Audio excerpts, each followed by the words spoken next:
Hello students, आज मैं आप लोगों को औपचारिक पत्र किस तरह से लिखा जाता है और यह ग्रेड 6 से लेकर ग्रेड 10 तक के छात्रों के लिए समझना बहुत आवश्यक है। देखिए, जब आपको पत्र दिया जाता है, चाहे वो संपादक के नाम हो, चाहे फिर ऑफिशियल दफ्तर में लिखे जाने वाले पत्र हो या फिर प्रधानाचार्य को लिखने वाले पत्र हो, तो मान लीजिए आप लोगों को बोला गया है कि संपादक के नाम पर एक पत्र लिखिए, तो आप लोग कैसे लिखोगे, उसका फॉर्मेट क्या है, मैं आज आप लोगों को फॉर्मेट के बारे में बतलाऊंगी।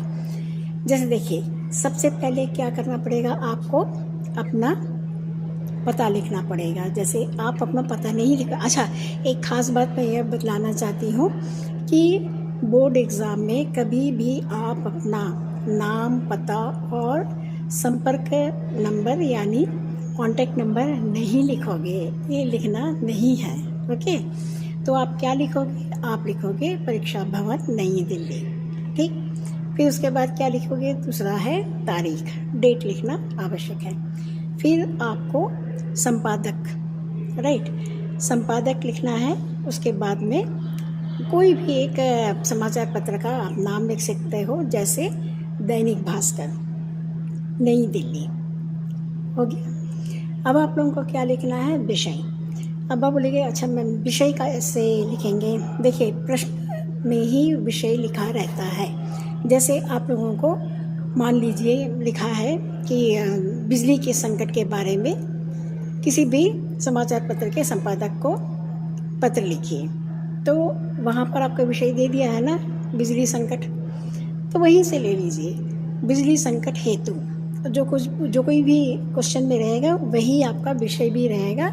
आपको सिर्फ वह लाइन लेकर हेतु या के लिए लिख सकते हो।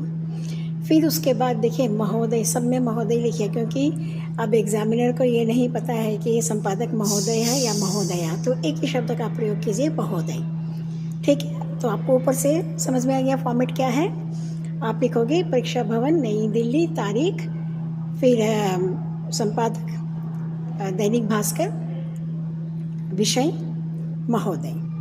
अब आप कोई भी पत्र जब लिखना शुरू करें तो शुरुआत आपका क्या रहेगा, सविनय निवेदन है कि मेरे इलाके में, आप इलाका जो है आपका इंदिरा नगर, कमला नेहरू, जो भी है उसका नाम लिख कर फिर आप लिखोगे।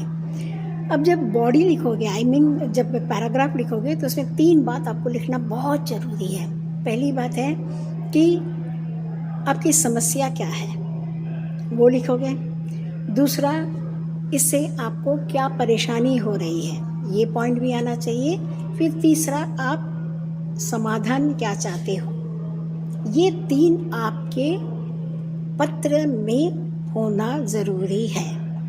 ये 3 लाइन अगर आप लिख दोगे, प्राय आप लोगों को मार्क्स अच्छे मिल जाएंगे। फिर उसके बाद हमेशा भवदीय लिखिएगा।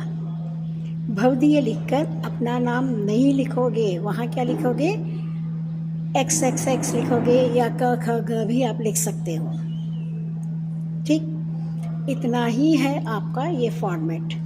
ये फॉर्मेट में 1 मार्क्स रहते हैं आपके रूब्रिक्स, जो अनुच्छेद जो पत्र लिखा जाता है उसमें रूब्रिक्स होता है। हर में रूब्रिक्स है, पत्र में भी है, आपका अनुच्छेद लेखन में भी है, सब में है।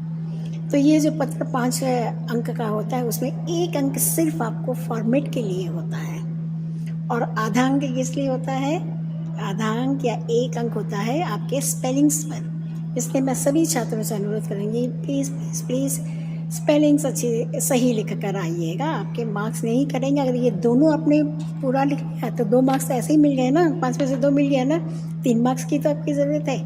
3 मार्क्स आप बॉडी को अच्छी तरह से लिख लीजिएगा, अंक मिल जाएंगे। अरे 5 में से कम 4 तो मिल जाएंगे ना। तो फिर देर किस बात की, सब्सक्राइब कीजिए, लाइक कीजिए, शेयर कीजिए और मुझसे जुड़े रहिए। तो स्टूडेंट्स जो ग्रेड 6 के 8 है या जो भी है, वे भी इसी को फॉलो कीजिए। आप सिर्फ प्रधानाचार्य के लिए है तो वहाँ पर सिर्फ संपादक कीजिएगा, प्रधानाचार्य लिख दीजिएगा, और स्कूल के नाम के आगे XXX स्कूल लिख दीजिएगा। ठीक है, तो ऑल द बेस्ट स्टूडेंट्स, मिलते हैं अगले लेसन को लेकर।